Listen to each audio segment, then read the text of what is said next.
और मेरे भक्तों, आप लोग कैसे हैं? उम्मीद करती हूँ बढ़िया होंगे, फर्स्ट क्लास होंगे। आज बहुत टाइम के बाद आपको ये बाबा का चमत्कार बता रही हूँ और बहुत लंबा गैप हो गया। वो थोड़ा सा यूट्यूब का प्रॉब्लम हो गया था, लेकिन अभी सब चीज़ें सॉर्ट आउट हो गई हैं और उम्मीद करती हूँ आप लोग बहुत ही बढ़िया होंगे और फर्स्ट क्लास होंगे। आज का जो बाबा का चमत्कार है ना, वो बहुत ही अनोखा है और अगर आप लोग बाबा के भक्त हैं तो उनके चमत्कारों से परिचित होंगे, क्योंकि बाबा ऐसे ऐसे चमत्कार करते थे ना कि दांतों तले आदमी उंगलियां दबा लेता था। और ये चमत्कार तो मैं प्रत्यक्ष रूप से मैंने सुना भी है, जो भी उनके एक भक्त से मैं मिल के आई थी और मैंने आपके साथ शेयर भी किया था। तो आज का चमत्कार जो है बाबा का कुछ हटके ही है कि बाबा कैसे अपने प्यार से और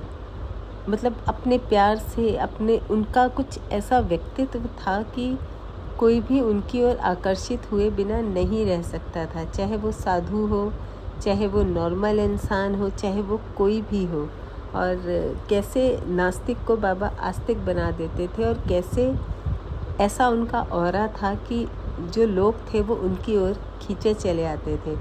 और आज जब बाबा ने अपना शरीर त्याग दिया है, तब भी उनकी चाहे फ़ोटो ही आप रखो, लेकिन उनका व्यक्तित्व ऐसा है, उनका ऑरा ऐसा है कि आप उनके पास खींचे चले आओगे।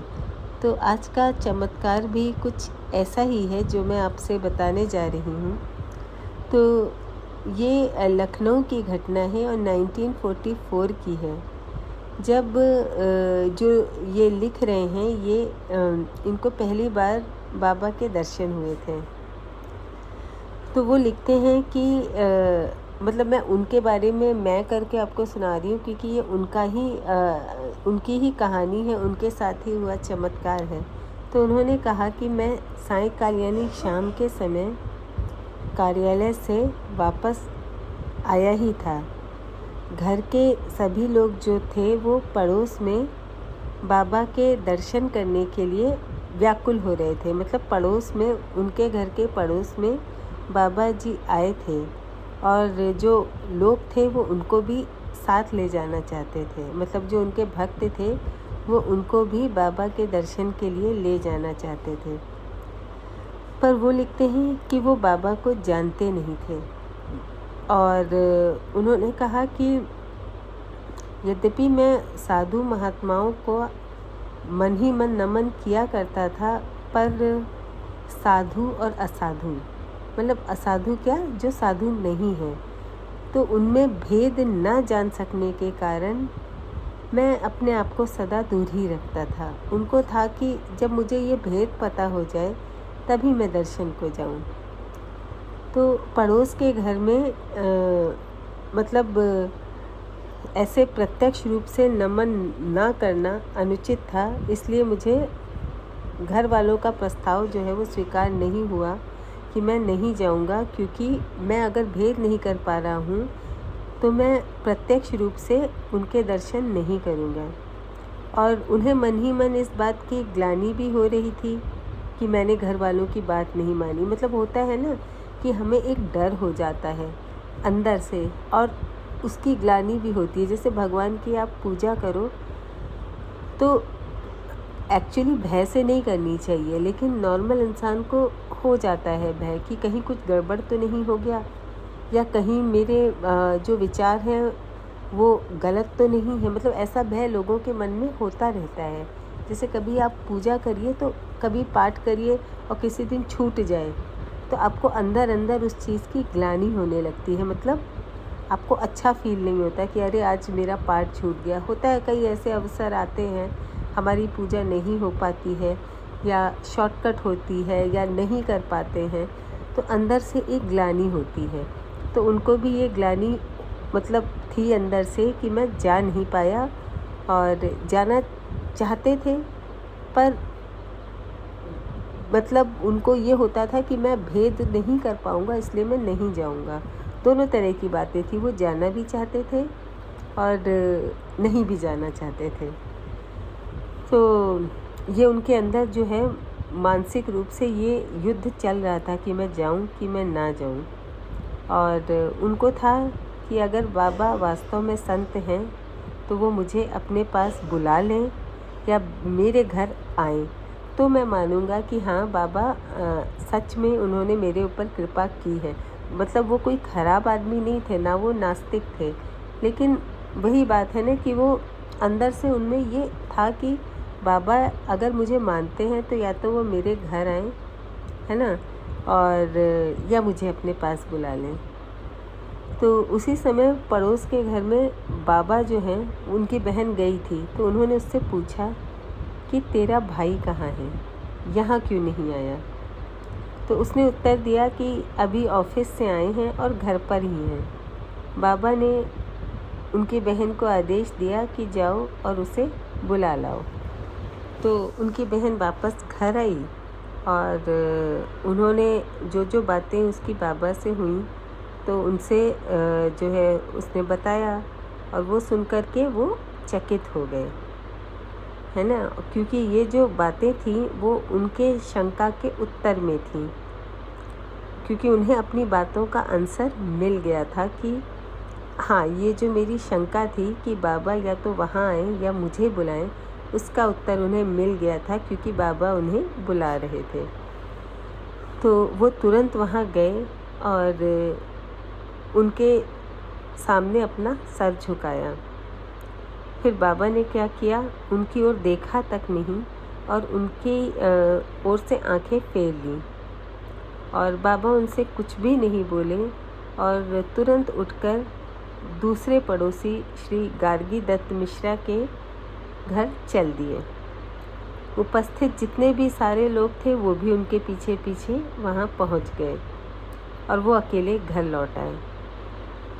फिर ये जो बाबा के दर्शन उन्हें हुए उनसे उन्हें संतोष नहीं हुआ और अपने मन की शांति के लिए उन्होंने फिर से उनका ध्यान किया और अपनी जो स्थिति थी, जो उनके मन की स्थिति थी, उन अपने मन में भीतर ही भीतर उन्होंने फिर से ये प्रार्थना दोहराई कि बाबा काश मुझे एक बार और दर्शन दे दें। तो थोड़ी देर में उन्होंने देखा कि बाबा सब लोगों के साथ उनके घर आ गए। मतलब बाबा ने उनकी जो दोनों इच्छाएं थी कि या तो मुझे बुला लें या मेरे घर आ जाएं, दोनों बातें उन्होंने पूरी कर दी। तो बाबा ने जो भी उनकी शर्त थी और दोनों चीज़ें उनकी पूरी कर दी। अब जब बाबा उनके घर आए तो बाबा का घर में बहुत स्वागत हुआ और आते ही वो उनके घर में एक तखत था, उस पर लेट गए और उन्होंने लिखा कि मैं उनके चरण दबाता रहा। और वहाँ जो उपस्थित सभी व्यक्तियों से बाबा जो है वो बात करते रहे, पर उन्होंने एक बार भी उनकी ओर नहीं देखा, जबकि वो बहुत उत्सुक थे कि बाबा मुझसे बात करेंगे और मेरी बातें सुनेंगे। पर बाबा ने उनकी ओर नहीं देखा और थोड़ी देर बाद वो वहाँ से चले गए। तो बाबा ने उनकी बातें ज़रूर मान ली, लेकिन उनके जो मन को है वो इससे संतोष नहीं मिला, उनके मन को संतोष नहीं हुआ। और फिर उन्होंने मन ही मन सोचा कि मुझे संतोष मिलता भी क्यों, क्योंकि मैंने ऐसी महान आत्मा का, ऐसी सिद्ध आत्मा का परीक्षा लेने का दुष्परिणाम जो मिला है उन्हें उसे मान गए कि ये मेरी उनकी परीक्षा लेने का दुष्परिणाम था। ये जो घटनाएं हुई उसके 8 साल बाद बाबा फिर से टैगोर टाउन इलाहाबाद में उन्हें फिर से दर्शन हुए और उनको लगा कि शायद ये जो अवधि थी 8 साल की वो उनके प्रायश्चित की रही हो, क्योंकि उन्होंने ये अपराध किया था उन पर विश्वास ना करके। तो इस बार क्या किया, उन्होंने लिखा है कि बाबा मेरा हाथ पकड़कर अपने साथ मुझे बाहर ले गए और एकांत में गुनगुनाने लगे, राम ही केवल प्रेम प्यारा। वास्तव में बाबा तर्क से नहीं, प्रेम से ही पाए जा सकते हैं। बाबा का हाथ पकड़ना भी विशेष महत्व रखता था और इस तरह से करके वो उस व्यक्ति को हमेशा के लिए अपना लेते थे और इस तरह से बाबा ने उन्हें भी अपना लिया। 8 साल लगे उन्हें प्रायश्चित करने में, क्योंकि उन्होंने बाबा को माना नहीं। उन्होंने बाबा का जो व्यक्तित्व था उसे ठीक से जाना नहीं। तो बाबा ने 8 वर्ष का समय उनको दिया कि वो इस चीज़ का प्रायश्चित करें और उसके बाद से वो बाबा के ऐसे भक्त हुए कि सब उन्हें जानते हैं और बाबा का भी उन पर बराबर कृपा बनी रही। तो वो उनकी बाद में दोनों चीज़ें पूरी करते, कभी वो उनको बुला लेते और कभी उनके घर चले जाते। तो ऐसे थे हमारे नीम करोली बाबा जी, ऐसे हैं हमारे नीम करोली बाबा जी जिन्हें केवल और केवल प्रेम से ही जीता जा सकता है। बाबा सिर्फ और सिर्फ प्रेम चाहते हैं, तो प्रेम से ही आप उनका दिल जीत सकते हैं। चलिए एक बहुत ही छोटी सी घटना आपको बताती हूँ। ये 1960 की है। ये जो घटना है ये थॉर्नहिल इलाहाबाद की घटना है और ये सज्जन बताते हैं कि बाबा अपने परिकरों भक्तों के साथ रामेश्वर यात्रा के लिए रिक्शों में बैठकर चर्च लेन से स्टेशन जा रहे थे, रिक्शा में बैठ के। तो जब इंडियन प्रेस के पास सब रिक्शे थॉर्नहिल रोड को मुड़ गए तो बाबा बिना किसी को कुछ भी बताए अपने अंतिम रिक्शा को विपरीत दिशा की ओर ले गए और मेरे घर पधारे। मतलब उनके साथ बहुत सारे जो उनके भक्त थे, बहुत सारे रिक्शे जा रहे थे। तो बाबा जो है वो सबसे अंतिम रिक्शे में बैठे थे और वहाँ से रिक्शा उन्होंने मोड़ा और वो जो उनके भक्त थे जो थॉर्नहिल रोड में रहते थे उनके घर गए और वो ये चीज़ उन्होंने अपने किसी भक्त को बताई नहीं और रिक्शा को विपरीत दिशा में ले गए और वो उनके घर आए सिर्फ एक आदेश देने के लिए कि मैं बच्चों को पढ़ाने में उन्हें फटकारा ना करूं। मैं यानी जो ये कहानी सुना रहे हैं कि बच्चों को बिल्कुल भी डांटा ना करें जब उन्हें पढ़ाएं। बाबा का हृदय कितना कोमल था कि वे कहीं और होते हुए भी बच्चों के प्रति पिता की प्रेमपूर्ण जो डांट फटकार थी वो भी नहीं सहन कर सकते थे।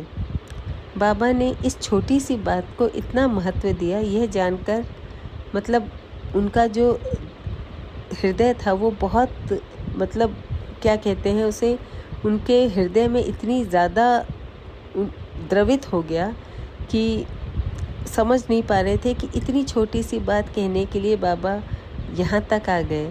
बाबा उनसे कहने लगे, सब बने बनाए आते हैं। और इतना उन्होंने कहा कि जो बच्चे होते हैं ना वो भगवान का रूप होते हैं और जो भी सब बच्चे यूनिक होते हैं, सब बच्चे अलग होते हैं। माँ बाप को उन्हें प्रेशराइज नहीं करना चाहिए और पढ़ाते समय उन्हें डांट फटकार नहीं लगानी चाहिए और बहुत प्रेम से उन्हें पढ़ाना चाहिए। सिर्फ ये बात कहने के लिए बाबा ऑटो रिक्शा को विपरीत दिशा में ले गए और उनको सिर्फ ये बात समझाई कि किसी को भी, चाहे वो बच्चा हो चाहे वो बड़ा हो, उसे सिर्फ और सिर्फ प्रेम से ही जीता जा सकता है। तो बाबा की ये शिक्षा थी और हमारे लिए भी संदेश है। बाबा ने देखिए जितने चमत्कार किए हैं वो हम सबको संदेश दे के गए हैं कि किस तरह से अपना जीवन यापन करना चाहिए। और जीवन यापन में जैसे बाबा का दिल प्रेम से जीता जा सकता है, तो बाबा कहते थे कि सबका हृदय प्रेम से जीता जा सकता है और सब जितनी भी पर्सनैलिटीज़ हैं दुनिया में सब यूनिक हैं, है ना। सब अपने अपने ढंग से अपना अपना जीवन यापन करती हैं, तो किसी में भेदभाव नहीं करना चाहिए और सब में प्रेम देखना चाहिए। उसके अवगुण कभी मत देखो, सिर्फ और सिर्फ उसके गुण देखो। चाहे वो बच्चा हो, चाहे वो बड़ा हो, चाहे वो बूढ़ा हो, सिर्फ उसके गुण देखो, उसके अवगुण पे ध्यान मत दो, तभी आपका जीवन सफल होगा और तभी आपको सबसे प्रेम मिलेगा। वीडियो अच्छी लगी हो, कहानी अच्छी लगी हो तो जय श्री राम ज़रूर लिखिएगा, क्योंकि राम नाम ही सत्य है।